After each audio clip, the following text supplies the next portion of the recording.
welcome to Learning Music with Pat. I'm going to spend just a few minutes. I was going to do it last segment, but I got tied up with a music piece that I wrote in the morning, and so I spent my time with that instead. So I'm just going through some real basics in terms of timing, and I've been over it before, but I'm going to keep going over it because I really think it bears repeating until you really learn it.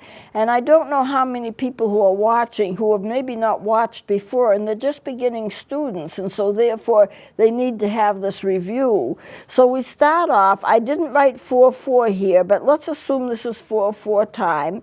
This is a whole note. It is worth 4 beats and in 4/4 time. Now it's going to be worth whatever the time signature says it's going to be worth. So if it was at 3/4 time, then it would be worth 3 beats. But normally we're dealing with 4/4 time. So this is 4/4, and it's just a clear circle, nothing else. If you were to split that in half, then you would get 2 half notes. The half notes have the body of the note right here and the stem. That's the line that goes up or could go down. It doesn't matter. It's still the stem. 2 half notes are going to be equal to that whole beat, that whole note. That whole note is 4 beats, and then the half notes are each 2 beats, and that's going to be the equivalent of the whole note. But you play it as 2 separate notes because you've cut this in half. Just think of yourself cutting a pizza in half, or cutting a donut in half, or something like that. When you cut it in half, what do you get? You get 2 pieces, but if you put them together, they'd be the whole piece. So we're doing the same thing in music as you would do if you were splitting a cookie or something like that. Now, if you split the half notes, you're going to get 4 quarters. This 2 quarter notes is going to equal a half note. This 2 quarter notes equals another half note. You've taken the half note and you've split each one of them and gotten 4 beats. Each one of these notes, these quarter notes, is worth 1 beat. Put the whole thing together, 1, 2, 3, 4. It's the same, the equivalent of that whole note which we have on top. Now you can take the quarter note and you can split it, and what do you get? You get 8 eighth notes. 1, 2, 3, 4, 5, 6, 7, 8. Now, how do you write an 8th note? You have the body of the note. It's blackened in just like the quarter notes are. You have the stems going up or down. You can write it different ways. And you have 1 flag on the stems. This flag right here indicates it's going to be an 8th note. There's only 1 flag here. Now, when you get to these notes here and they're put together, they're together with a line between them, that line acts as an 8th note, or acts as a flag for both those notes because it's connecting the 2 of them. So these are 8th notes. This would be a single 8th note. This would be a double 8th note. The body, the stem, and the line between them is a flag for both of those notes. They are tied together, but it's a flag for both of them. Now, if you are to split the 8th notes in half, then you're going to get 16ths. You're going to get 16 16th notes.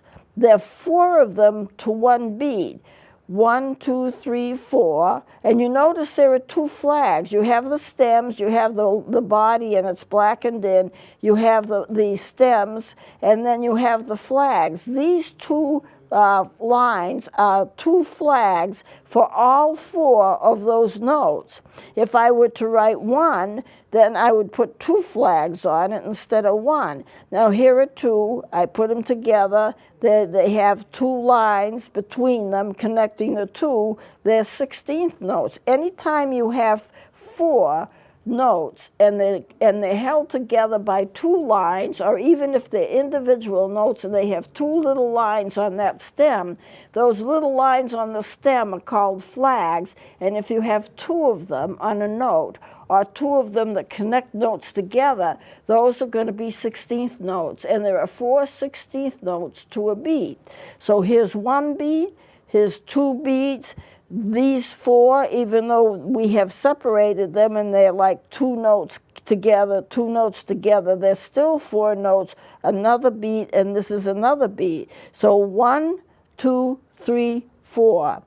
1 and 2 and 3 and 4 and. 1, 2, 3, 4. 1, 2, 3, 4. 1, 2, 3, 4. So you get, it's all 4 beats when you get them together. You have just simply subdivided. You would be surprised how much of music is mathematical. It really is mathematical. So you have 4 beats, you have 2 beats, you have 1 beat, but there are 4 of them, and they all add up to 4. And then you have your 8th notes, 8 of them. You have the 16th notes, 16 of them. And it all adds up to 4 beats to a measure. Now I'm going to take this down for now.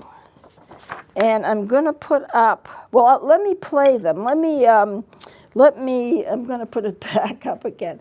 I'm going to play those notes. I'm not going to play specifically the same notes, but the timing of the notes. So instead of just hearing me talk about them, you can hear me play them. So the whole note is 4 beats. 1, 2, 3, 4. Now the half notes are each 2 beats.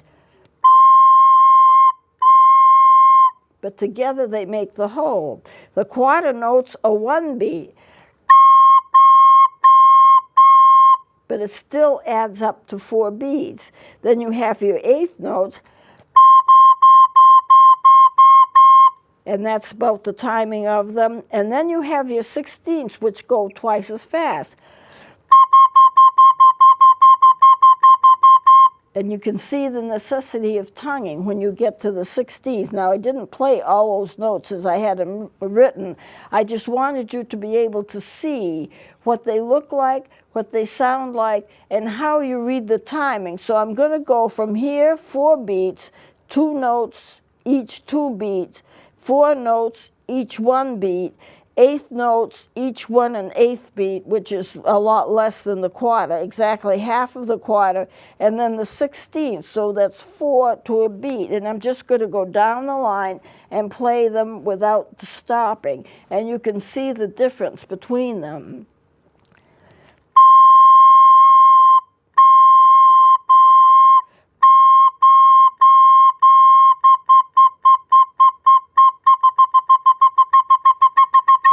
Now, I was taking the 16th notes fairly fast, but you have to do it because you have to get 4 notes in on 1 beat. So you are playing them fairly fast. So this gives you a chance to see it. And, of course, I've written some songs incorporating that. Now, I'm going to play a song, another one, which I kind of made up.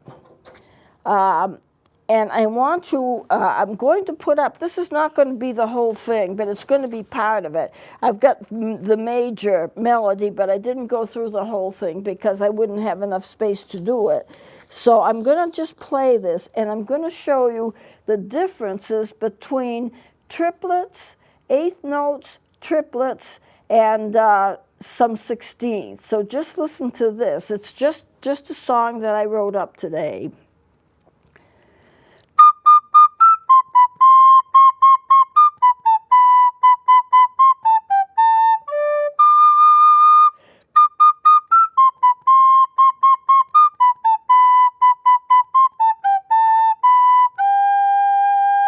Just a simple little song. Now what I'm going to do is I'm going to add triplets. Triplets is when you get 3 notes to a beat. They're always written like 8th notes, and they have a 3 on top of them. Or sometimes they have a curve and a 3 on top of them. Today I just chose to put the 3 on them. And as long as you have the 3 there, then you know that they're triplets, and they're 3 notes to a beat. For example, this would be a set of 4 triplets, 1 to a beat, a set of triplets to a beat. So let me try this again, the same song.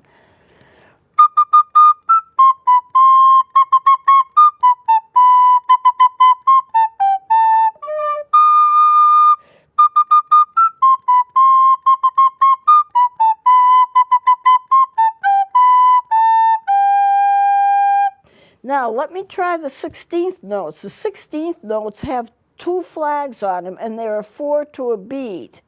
That's one of the reasons why I wanted to go through those earlier charts.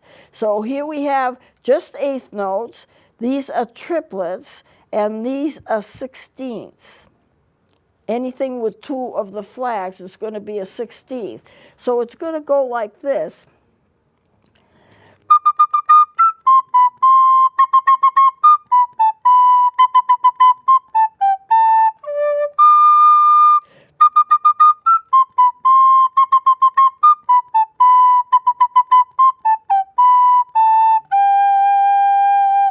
Now I want to play the whole thing. The whole thing is not on here. I've gotten part of each melody line, and I'll go over this with you in just a few minutes because we'll have time for that. But I'm going to do the whole song. I'm going to do it with just the eighth notes, and then I'm going to do it with the triplets, and then I'm going to do it with the sixteenths. But the whole thing will not be on here, but I'd like to have you look at it so you can see when I'm doing triplets, and you can see when I'm doing sixteenths. So I'll do it right from the top, and the top doesn't have anything except eighth notes on it. So we're going from eighths to triplets to sixteenths, and this is what it's going to sound like.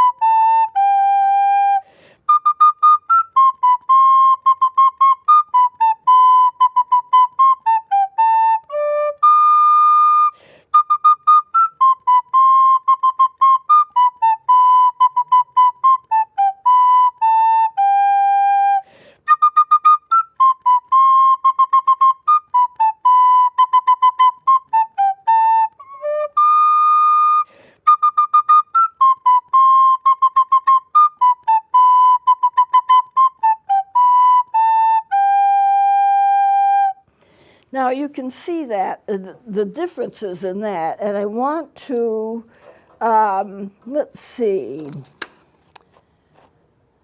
All right, I'm going to play the shortened version. The shortened version is what you have. I don't go through the whole song.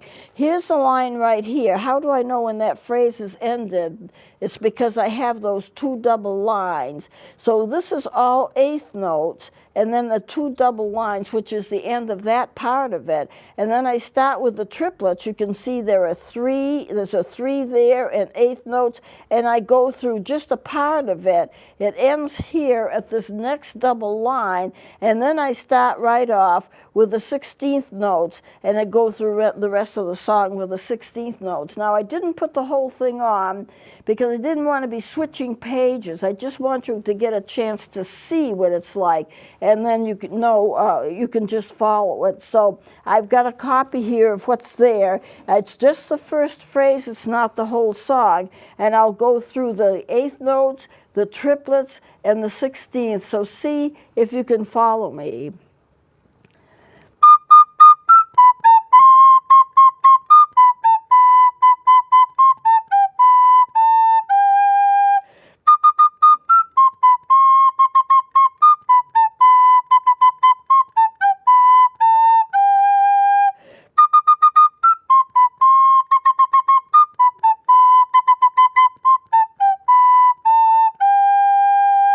So I took like a half of a phrase and did a half of a phrase, and so you got a chance to see the eighth notes and the 16th notes, and I mean the eighth notes and the 16th notes after, you know, just going from one to the other, and the triplets also included in that.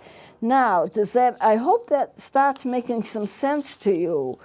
Because if you can hear it in a song, then you can also judge what the timing is. If you were playing a song and you had triplets in there, and you had sixteenths in there, and you had eighth notes in there, quarter notes, half notes, would you be able to read it and know how fast they go? How fast they go depends upon what the time signature is. And I didn't put a time signature in because it's pretty free flowing. You can play it pretty much as fast as you want to play it. If I want to go really fast,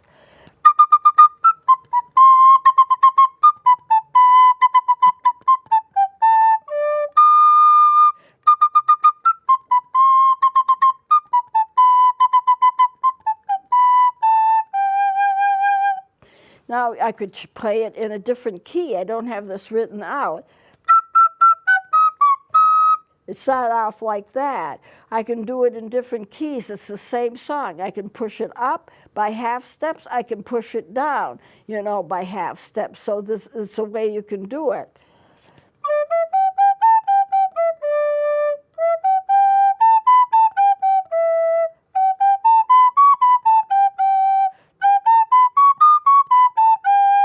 Just a series of notes, and I push it up higher and higher and higher by a step or a half a step, depending upon what key I want to play it in. Now, I do want to caution you about just doing things just to make it fast. A lot of people and a lot of students make the mistake that if they play it fast and if they have an awful lot of notes, that shows how good they are. But a lot of times that isn't what makes beautiful music. What makes beautiful music is that you hold your notes for the whole duration of a note. If it's a quarter note, you hold it for the full quarter value. If it is like a dotted quarter, you hold it for those 3 beats. So you hold it for the duration of what it is supposed to be. And then you go to the next note. You don't necessarily make a space between the notes. I was teaching a flute student who turned out to be a good flute student. When she first came to me, she separated every single note. So it's like,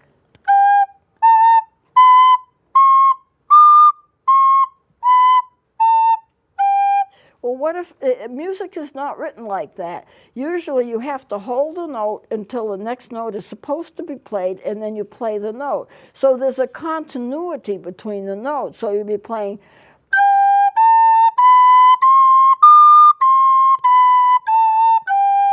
You hold it as long as it's supposed to be held, you play the next note immediately, and you're not putting spaces between your notes. I had to teach her not to put spaces between her notes, and I gave her exercises to do that, and she did learn how to do it appropriately. The other thing that students try to do is they try to mix up fingerings or put the right hand up when it should be the left hand up. I see a lot of students, they come in with instruments and they have the right hand on top. Most all of the woodwind instruments I have ever seen, with the exception of an Israeli instrument, which around here nobody has, all the time for all of the woodwinds, the left hand always goes on the top. The flute, you're holding it this way, but the left is on the top. Clarinets, saxophones, oboes, bassoon, left is always on the top, and the right is always on the bottom. That's how the instruments are made, and you'll notice sometimes, I see it a little bit on this instrument, the tone holes in the front or the keys, whatever it is. If you have keys, you have a keyboard. If you have an instrument where you put your fingers, like I do, up and down, then that's called a fingerboard. Even the saxophone and the clarinet, oboes and bassoons, it's called a fingerboard. The only time it's a keyboard is if you actually have a keyboard in front of you and you have the notes beside each other, like a piano or something like that. So these are fingerboards, and your left hand is always on the top, your right hand is always on the bottom, and the other fingers are wherever it's supposed to be placed on the instrument. For the recorder, there's a little tone hole in the back that's called the thumb hole. You keep your thumb on it. However, there are some notes when you have to take your thumb off, or there are some notes when you have to half hole, where you pull the thumb down a little bit, and you do have part of that hole showing and part of that hole covered. That allows you to play octaves on some of the notes, actually on quite a few of the notes.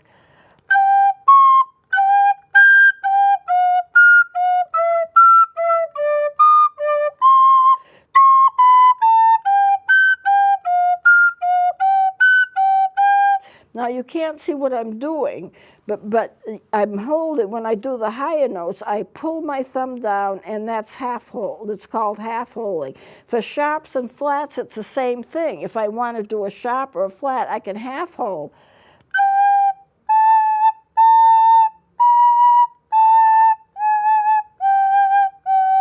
But it doesn't, there are better fingerings for some of the notes, but you do get a lot of half holding.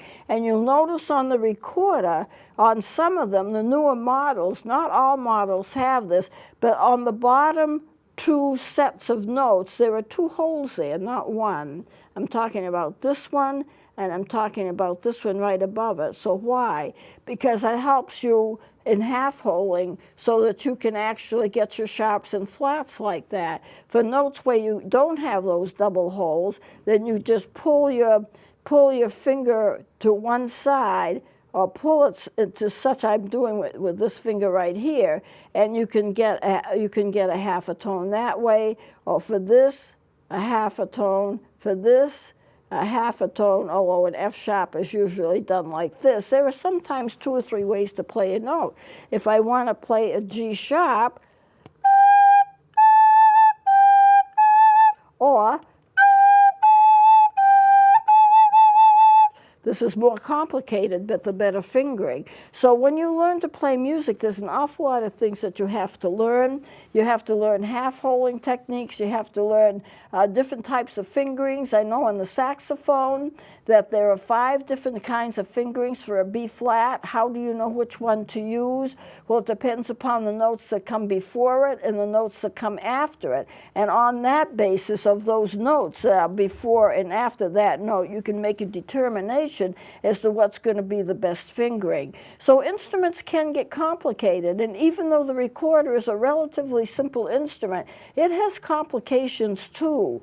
And I know I do a lot of fingerings that I've kind of even made up, because if it works, it works. So these would be alternate fingerings, not the usual. I would have to teach you what the usual fingerings are, but sometimes I use alternate fingerings.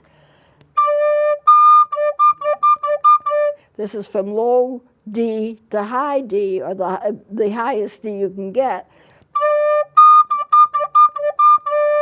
But the real fingering for that high D is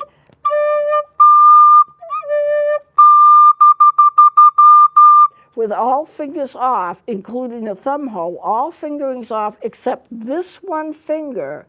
This one finger is the finger that gives you the high D, but the flutes don't play it that way.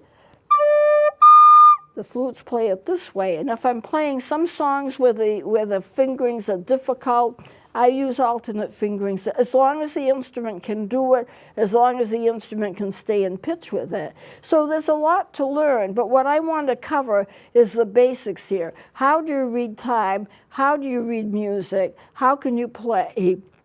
How can you learn how to tongue your notes, not just blow into the instrument together note? How do you do the proper fingerings? How do you breathe right? There's an awful lot to learn. But the recorder is not a toy. It plays magnificent music. It plays very difficult music. I arrange classical music on a recorder. I've done Handel's Messiah. Parts of it, not all of it, but I've done a lot of Handel's Messiah on a recorder like this, and it comes out very nicely because it's not a toy. It can play a lot of good music. So I'm going to, there's very little time left, so I'm going to close it here. We'll be continuing in terms of learning fingerings, and as soon as I can get it together and get everything I want to get together, I will start teaching you how to compose. Some people can do it naturally, some people need training, and I have been to seminars in terms of composition. Most of the time when I compose, it just comes into my brain and I write it out. But there are things that you can do to help you to compose music if you're interested in doing that. So I'm going to try in some future time to get that all together for you and do a special segment on composition. So we'll close it here. We'll be doing something else next time. Please join me then.